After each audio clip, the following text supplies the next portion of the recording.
드라마 좋아하십니까? 네, 드라마를 안 좋아하시는 것 같네요. 오직 말씀과 기도만 들으시는 분들의 표정이십니다. 여러분 혹시 넷플릭스 드라마 참교육이라는 드라마 보셨습니까? 네, 5분 정도 보신 것 같네요. 원래 6월 5일 날 넷플릭스에서 서비스를 시작하고, 그래서 국내는 물론 해외에서도 큰 인기를 끌었던 그런 드라마 가운데 하나입니다. 여기는 교권국이라는 가상의 단체가 나오고, 또 이 교권국이라는 단체에는 큰 권한이 있는데 그 권한을 가지고 참교육한다, 진짜 교육을 한다, 뭐 그런 내용의 드라마입니다. 드라마상의 이 교권국이라는 단체는 체벌을 포함한 이 초법적인 권한을 가지고 있고, 교권 침해라든지 학교 폭력, 또 입시 비리, 또 촉법 소년 등에 대한 이 교육계의 난제를 해결해 나가는 그런 내용입니다. 제목을 통해서 우리가 유추를 해 볼 수 있듯이 참교육이 잘 안 된다라는 거죠. 진짜 교육이 잘 안 되고 있다라는 거죠. 그러니 이렇게 해서라도 참교육이 이루어져야 된다, 뭐 이런 가상의 의미를 가지고 있고, 그런 사회적 공론 가운데 또 이 드라마가 한국에서도 또 해외에서도 큰 인기를 끌었던 것 같습니다. 사실 이 드라마가 인기를 끌고 참교육, 진짜 교육이 필요하다고 하는 몇몇 이유가 있는데, 가장 핵심적인 이유는 교사들의 권위가 무너졌다라는 데서부터 시작한다 생각이 되어집니다. 교사들의 권위가 무너졌기에 학생들이 교사들의 말을 듣지 않고 교육이 이루어지지 않는다라는 거죠. 이 교사들의 권위가 무너졌다라는 것은 반대급부로 학생 권위, 또 학부모의 권위로 인해 교육에 크게 지장을 받는다라고 볼 수가 있겠습니다. 학생 권위 중요하죠. 학부모들에도 권위가 있습니다. 하지만 이런 권위와 권위들이 대립할 때 또 갈등이 생겨나게 되고, 그로 말미암아 제대로 된 권위를 가지고 교육이, 또 교육을 받는 피교육자의 입장들이 온전히 이루어지지 않는다라고 볼 수가 있겠습니다. 그렇습니다. 여러분, 여기에서 핵심은 권위입니다. 권위가 중요하다라는 것입니다. 자, 그렇다 여러분이 권위라고 우리가 많은 이야기를 쓰는데, 이 권위가 무엇입니까? 사전을 찾아봤는데 이렇게 정의가 되어 있더라고요. 사람들의 자발적인 존경과, 여기서 중요한 단어는 자발적이라는 겁니다. 자발적인 존경과 동의를 바탕으로, 강요가 아니라 자발적으로 동의를 했다라는 거죠. 그래서 영향력을 행사하는 힘, 이걸 가리켜 권위라고 이야기를 합니다. 자, 그런 의미에서 이 자발적이라는 말에서 볼 수 있듯이 이것은 권력과는 차이가 있습니다. 어떻게 보면 비슷한 의미로 사용될 수 있는 단어 같은데 전혀 다른 의미죠. 권위는 자발적이지만 권력은 강제성을 띠고 있다라는 것입니다. 권력이라는 것은 강제적으로 굴복시킨다라는 것입니다. 그렇게 해서 따르는 힘과 능력이 권력이라는 것입니다. 수긍이 아니라 굴복을 시키는 것이 권력이라면, 권위는 수긍을 시키는 겁니다. 자발적으로 스스로 인정하게 하게끔 하고, 그로 말미암아 수긍하게 되고 받아들이게 되고, 또 그렇게 거기에서 순종하게 되는 것이 권위인 것입니다. 그런 의미에서 정말로 권위 있는 사람은 자기의 권위를 내세우거나 복종을 강요하지 않습니다. 자기 안에 있는 이 권위가 넘쳐 흘러서 밖으로 나오게 되어 있습니다.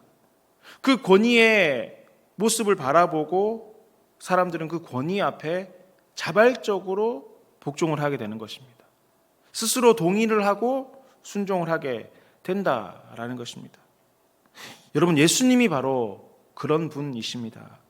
여러분, 가버나움 회당에서 예수님의 말씀을 들었던 사람들의 반응을 한번 보십시오. 그들은 예수님의 말씀을 듣고 깜짝 놀랐습니다. 22절 말씀을 보시면 그의 교훈에 놀라다라고 말씀하십니다. 깜짝 놀랐다라는 말입니다. 이 단어를 원어로 살펴보면 이 원어에는 이런 뜻이 있습니다. 간담이 서늘하다, 이런 의미를 가지고 있습니다. 나를 마치 들여다보는 것처럼 나의 모든 것들을 알고 계셔서 이 말을 하는 것 같다. 이런 의미라는 거죠. 속된 말로 머리를 한 대 맞은 것 같다. 우리 그런 이야기를 하잖아요. 정말 내가 마음에 콱 와닿는 말씀을 들으면 나를 너무너무 잘 알고 있고 나의 모든 것을 알고 있어서 하는 이야기처럼 나의 머리를 한 대 딱 맞은 것 같다. 띵하다. 이런 의미를, 이런 단어를 쓰기도 하는데 그런 단어인 것입니다. 왜 놀란 것입니까? 이유가 무엇입니까? 가르침이, 가르치는 것이 서기관들 같지 않고 권위 있는 자 같기 때문이다라고 말씀하십니다. 주님께서는 복종을 강요하거나 강제성을 띠고 말씀하시지 않으셨습니다. 주님 안에서 넘쳐나는 그 권위로 말미암아 사람들이 그렇게 반응을 했다라는 것입니다. 예수님의 가르침이 서기관들과 같지 않다라고 이야기합니다. 여러분, 이 말이 무슨 말입니까? 이것은 이들은, 그러니까 가버나움 회당에 있었던 유대인의 남성들은 그동안 서기관들이나 율법학자나 혹은 랍비라고 불리는 사람들로부터 수많은 가르침을 받아왔다라는 것입니다. 이들이 예수님의 가르침을 처음 받았겠지만 그동안 이들은 수많은 가르침을 받아왔던 사람들입니다. 그런데 그들과 비교해서 달랐다라는 것입니다. 그들에게는 권위가 느껴지지 않았는데 예수님의 말씀에는, 예수님께는 이 권위가 느껴졌다라는 것입니다. 주의 말씀을 들을 때 나의 마음이 뜨거워졌고 나의 모든 것들을 알고 계신 것 같고 정말 간담이 서늘한 것 같은 그런 마음의 떨림과 울림이 그날 가버나움 회당에 있었던 사람들이 경험했던 동일한 반응이었던 것입니다. 그렇다면 여러분, 예수님은 도대체 어떻게 해서 이 서기관들과 달리 권위가 있으셨고 어떤 말씀을 하셨기에 그 말씀이 권위 있는 말씀이었습니까? 오늘 본문 말씀에는 예수님의 가르침에 대한 내용이 정확하게 기록되어 있지는 않습니다. 하지만 이 사람들이 예수님을 율법학자인 이 서기관들과 대비시킨 것으로 봐서 예수님은 그들과 달랐다라는 사실을 우리는 알 수 있습니다. 당시 서기관, 또 바리새인이라고 불리는 사람들, 율법학자나 이 랍비라는 사람들은 회당에서 사람들을 가르쳤습니다. 정해진 회당이 있는 것이 아니라 그들이 순례를 하면서 돌아다니는 회당이 있었고 그렇게 걸려 있는, 그렇게 그날 그 회당의 그 안식일 날이 맞으면 그날 거기에서 그들은 사람들을 가르쳤던 것입니다. 이들이 가르쳤던 핵심적인 내용은 구약의 율법이었습니다. 우리가 모세오경이라고 불리는 창세기, 출애굽기, 레위기, 민수기, 신명기, 이 모세오경, 이 율법을 가르쳤습니다. 율법의 내용들을 가르쳤고 그 안에 있는 세부적인 규정들을 가르쳤고 그 규정으로 말미암아 파생된 수많은 장로들의 전통들에 대해서 그들은 이야기를 했습니다. 또한 이 율법 안에 정해져 있는 절기들, 유월절을 비롯한 여러 가지 절기들과 절기들에는 어떻게 행해야 되는지, 행해야 될 규정들과 규례들을 가르쳤습니다. 그런데 그들의 가르침과 이야기는 지시였습니다. 다시 말해 이 서기관들은 백성들을 향해 소위 잔소리를 했던 것입니다. 이것은 해도 된다, 저것은 하면 안 된다. 이것은 안 된다, 저것은 된다. 내가 서기관인데, 내가 율법을 잘 알고 있는데, 내가 말씀을 읽어서 알고 있는데 너희들은 모르니까 내 말을 들어야 된다 등등 자신의 권력을 이용해서, 권위를, 지위를 이용해서 권력을 행사했던 것입니다. 권위 있는 자처럼 행한 것이 아니라 그들에게는 권위가 없었기에 자신의 지위를 이용해서 권력을 행사했던 것입니다. 하지만 예수님께서는 권력을 행사하시지 않으셨습니다. 사실 여러분, 예수님에게는 권력이 있으시죠. 힘이 있으셨습니다. 예수님께서는 하나님의 아들이시지 않습니까? 수많은 권능과 능력을 가지고 계셨습니다. 말씀 그 한마디에 큰 기적을 행하셨던 분이십니다. 그럼에도 예수님께서는 권력을 가지고 강압적으로 강요한 것이 아닙니다. 권위가 있으셨습니다. 그 권위를 가지고 자발적으로 사람들의 마음을 움직였고 그들이 그 말씀 가운데 순종하게끔 하였던 것입니다. 이런 예수님의 말씀을 들었던 사람들의 반응이 그랬습니다. 놀랐습니다. 그리고 예수님의 말씀에서 권위를 느꼈습니다. 그리고 이 권위에 복종을 하게 되었다라는 것입니다. 여러분, 이 권위에 복종했던 대표적 내용을 오늘 본문에는 기록을 하고 있습니다. 그 권위에 복종했던 대표적 내용이 뭐죠? 그들이 귀신이 예수님의 말씀에 복종했다라는 내용 아니겠습니까? 이 당시 회당에는 귀신 들린 사람이 함께 있었습니다. 여러분, 회당이 어떤 곳입니까? 회당은 안식일에 유대인의 남성들이 모여 하나님의 말씀을 듣는 곳이었습니다. 평일에는 그곳에서 성경의 교육과 유대인 어린 아이들에 대한 교육이 이루어지는 교육기관이기도 했습니다. 거룩한 곳입니다. 오늘날로 따지면 교회와 같은 곳입니다. 사실 교회의 시작과 모태적인 모습은 그 회당에서 찾아보기도 하는 것 아니겠습니까? 말씀을 가르치는 것이고 율법을 배우는 것이었습니다. 경건한 마음을 가지고 유대인 남성들이 모이는 곳이었습니다. 자, 그런 곳에 여러분 누가 있습니까? 귀신이 있었다라는 겁니다. 이 귀신 들린 사람은 처음부터 소리를 지른 것처럼 보이지는 않습니다. 왜냐하면 예수님의 가르침을 듣고 예수님의 말씀을 듣고 반응하고 있습니다. 아마 처음부터 소리를 쳤다면 그곳에 있지 않았겠죠. 하지만 귀신은 숨어서 그곳에 있었고 그 가운데 예수님의 말씀을 들음으로 말미암아 발작을 하게 되었던 것입니다. 이 귀신 역시 예수님의 권위에 놀랐던 것입니다. 예수님의 권위에 놀랐던 귀신이 소리를 칩니다. 나사렛 예수여, 당신이 나와 무슨 상관이 있습니까? 우리를 멸하러 왔습니까? 나는 당신이 누구인지 압니다. 당신은 하나님의 거룩한 자이십니다. 당시 회당의 사람들은 예수님에 대해서 정확히 몰랐습니다. 말씀을 가르치는 사람 정도로 알았겠죠. 함께 따랐던 제자들 역시 예수님이 정확히 누군지는 몰랐습니다. 나중에 알게 되었죠. 자, 그런데 여러분, 이 귀신들은 예수님에 대해서 정확히 알고 있습니다. 여러분, 많은 사람들은 영적인 존재에 대해서 잘 믿지 않습니다. 특별히 과학의 발전이 거듭되면 거듭될수록 눈에 보이고 증명되는 이론들만 받아들이며 영적인 부분들을 무시하는 경향이 늘어나게 됩니다. 특별히 신앙생활을 하는 성도들 가운데서도 귀신의 존재, 약한 영에 대한 존재에 대해서 말씀을 읽지만 또 듣기는 하지만 우리 실상에 잘 와닿지 않는다라는 이유로 나와 상관없다는 생각을 하며 이런 부분들을 약간 터부시하는 경향들을, 또 간과하는 경향들을 종종 보게 됩니다. 그렇지만 사랑하는 교회 여러분, 오늘 본문의 말씀을 보셨다시피 우리는 기억해야 합니다. 여러분, 악한 영의 존재는 존재합니다. 귀신은 있습니다. 눈에 보이지 않고 증명되지 않는 과학적 사실이라고 할지라도 귀신이 있는 겁니다. 성경에 그렇게 기록되어 있지 않습니까? 2000년 전에도 있었고 지금도 여전히 존재하며 이 귀신의 존재는 우리가 알지 못하는 다양한 모습을 통해서 우리의 영혼을 넘어뜨리려 하고 있다라는 것입니다.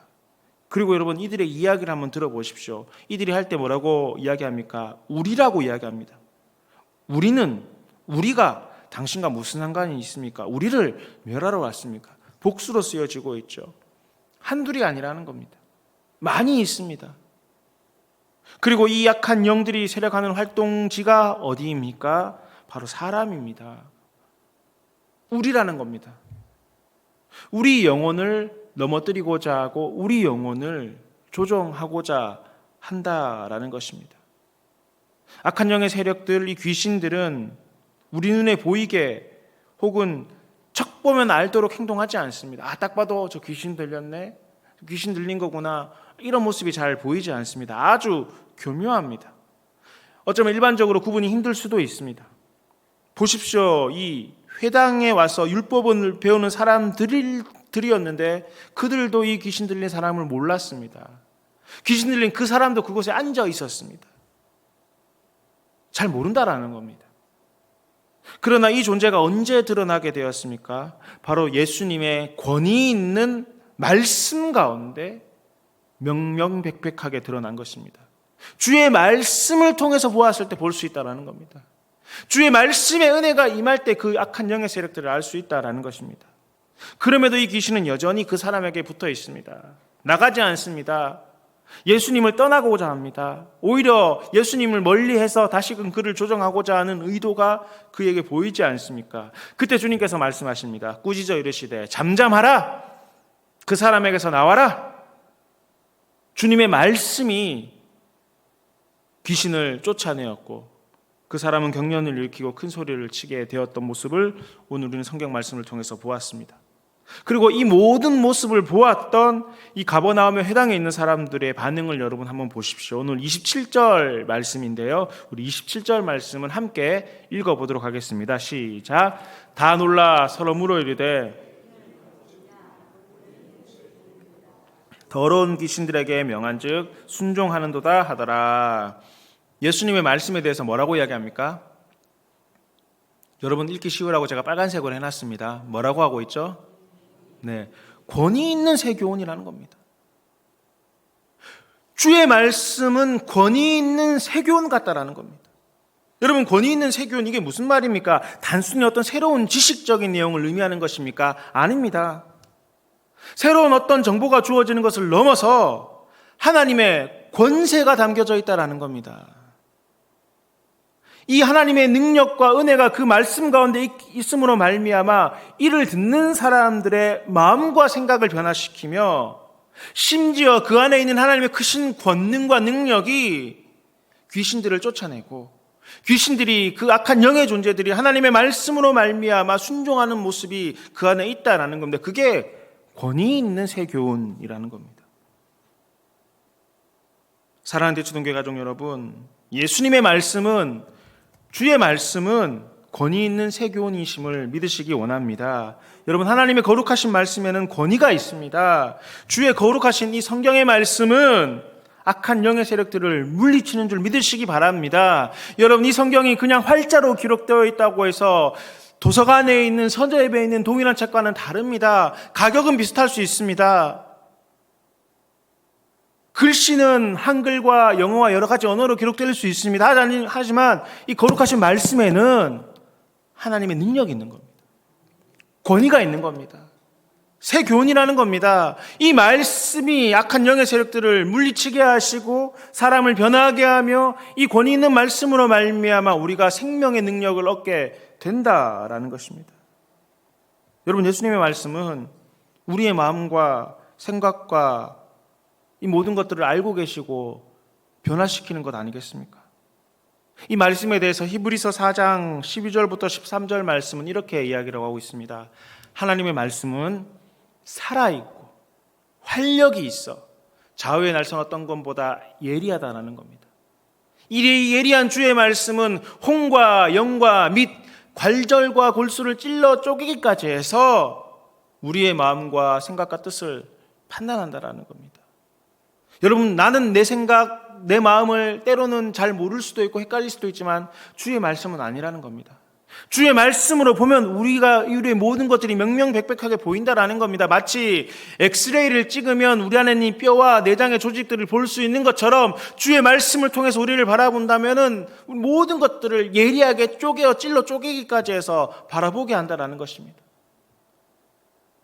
지으신 것이 하나도 그의 앞에 나타나지 않음이 없고 하나님의 말씀을 비춰본다면 다 나타난다라는 거죠. 우리의 결산을 받으실 일에 눈앞에 만물이 벌거벗은 것 같이 드러난다라는 겁니다. 착한 척하고 거룩한 척하고 깨끗한 척한다 할지라도 하나님의 말씀 앞에 서기만 한다면 그것이 정말 척하는 것인지 진심인지 드러난다라는 겁니다. 거룩한 척하고 예배를 많이 드리는 것처럼 보인다 할지라도 하나님의 말씀 앞에 서야지만이 바르게 알 수 있다라는 겁니다. 주의 말씀이 나를 바르게 보게 하고 알게 하고 깨닫게 한다라는 것입니다. 그렇습니다, 여러분. 우리를 알 수 있는 방법, 우리를 점검하는 방법은 예수님의 말씀에서부터입니다. 주의 말씀이 나를 성숙하게 하고 성장하게 하는 줄 믿으시기 바랍니다. 거룩하신 하나님의 말씀이 나를 변화시키는 줄 믿으시기 바랍니다. 여러분의 자녀가 변하기를 원하십니까? 여러분 자녀들이 잘 되길 바라십니까? 그렇다면 하나님의 거룩하신 말씀이 그들을 변화시키는 줄 믿으셔야 합니다. 말씀에는 힘과 능력이 있습니다. 거룩하신 말씀은 권위 있는 새 교훈이다. 주의 말씀을 들었던 사람들이 그렇게 반응했습니다. 여러분, 주님의 말씀을 들었던 삭개오, 여러분 삭개오 이야기 잘 알고 계시죠? 삭개오는 여리고에 있는 세리장이었고 세리장이었기 때문에 그는 부자였습니다. 당시 세리는 로마를 위해 세금을 거두는 사람들이었습니다. 그래서 그들은 유대인들에게 멸시를 받았습니다. 특히 세리장은 그 세리들의 우두머리로 모든 세금을 관장하여 로마로 바치는 사람이었습니다. 더 많은 비난을 받았던 사람들입니다. 이들이 자신의 이익을 취할 수 있었던 것은 부과된 세금 이외의 것들을 더 거두어 자신의 것들을 취하고 로마에 필요한 것들만 갖다 주는 방식이었습니다. 그래서 세리는 부자였었습니다.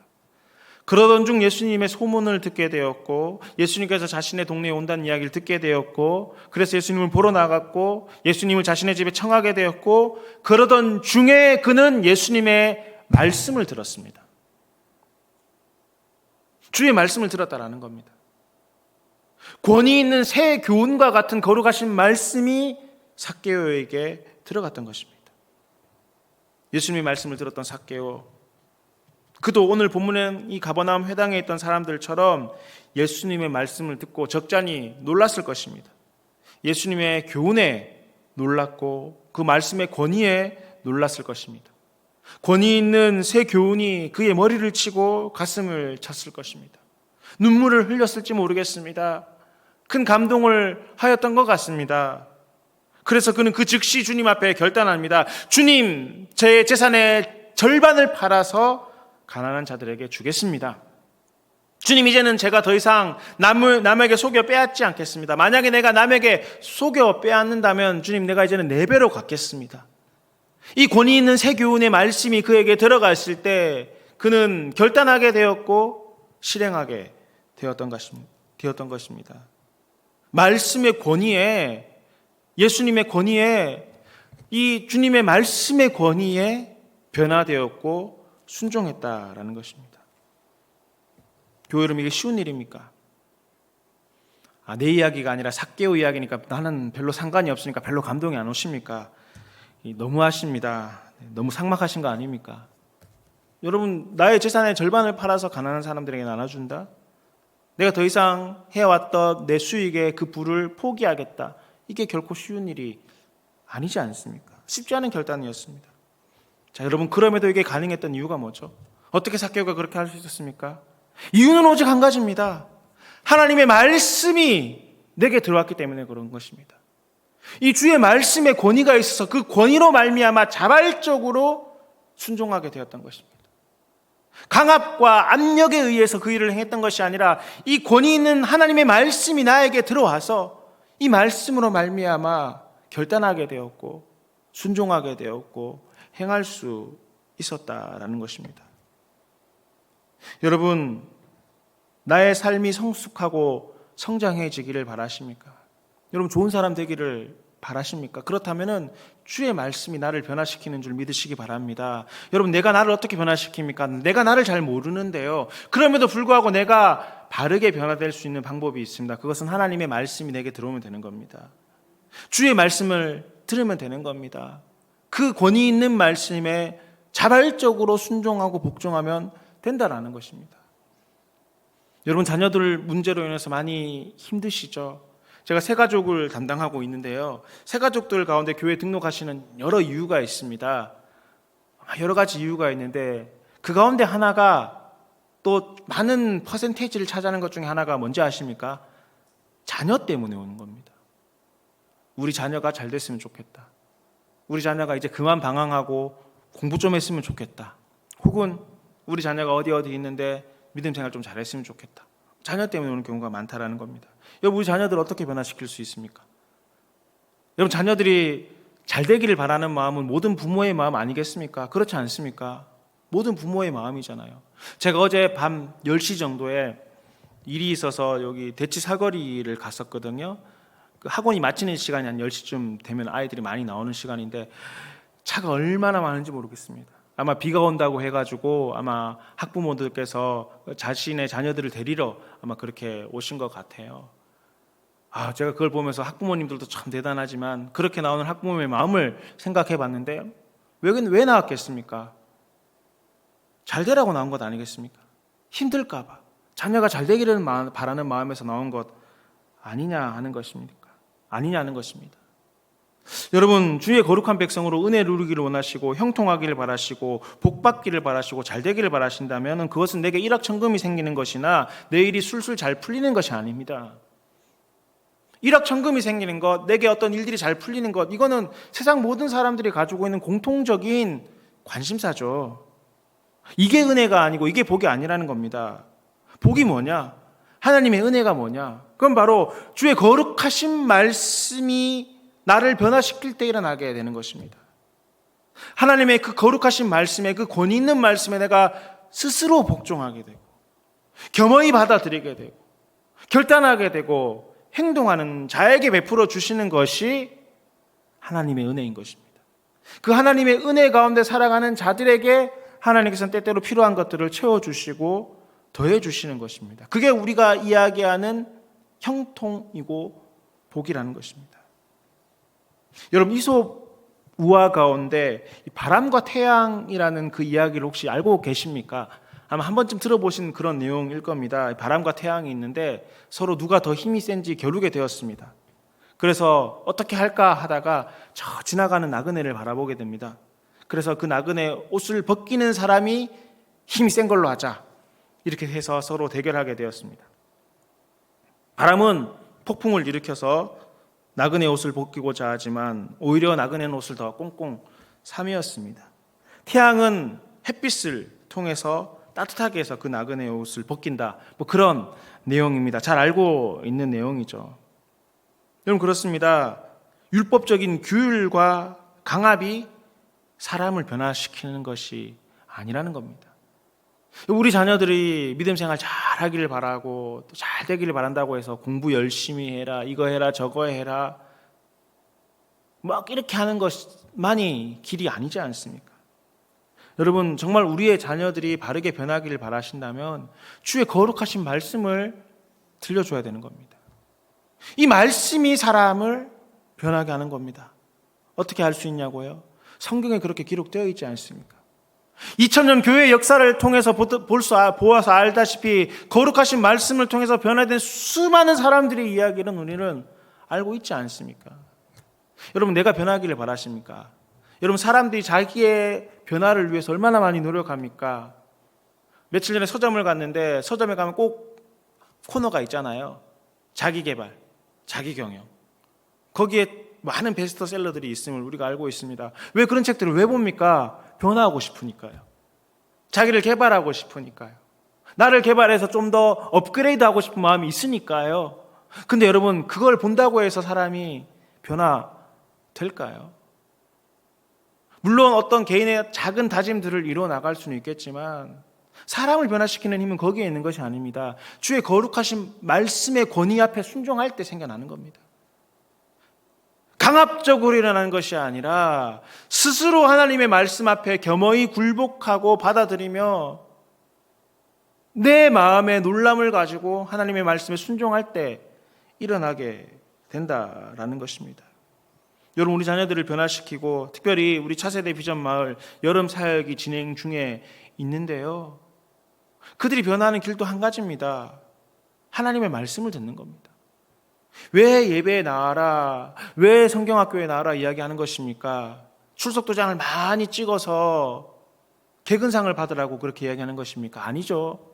말씀에 노출되기를 바라서 그런 것 아니겠습니까? 어떻게든 하나님의 거룩하신 말씀에 노출이 되어야지만이 그 말씀이 그를 변화시킬 수 있기 때문에 그런 것입니다. 여러분, 하나님의 말씀은 우리를 변화시키는 줄 믿으시기 바랍니다.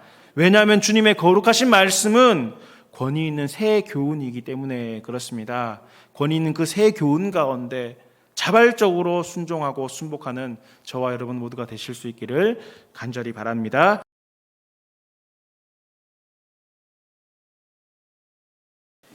이제는 우리 구주 예수 그리스도의 크신 은혜와 하나님 아버지의 놀라우신 사랑과 성령님의 교통하심이 거룩하신 말씀의 권위 앞에 순종하며 순복함으로 하나님의 크신 은혜 가운데 살기 원하는 저희들과 대치동 교회 모든 성도들과 주님의 몸 되신 교회 위에 이제로부터 영원히 함께 계시기를 간절히 축원하옵나이다.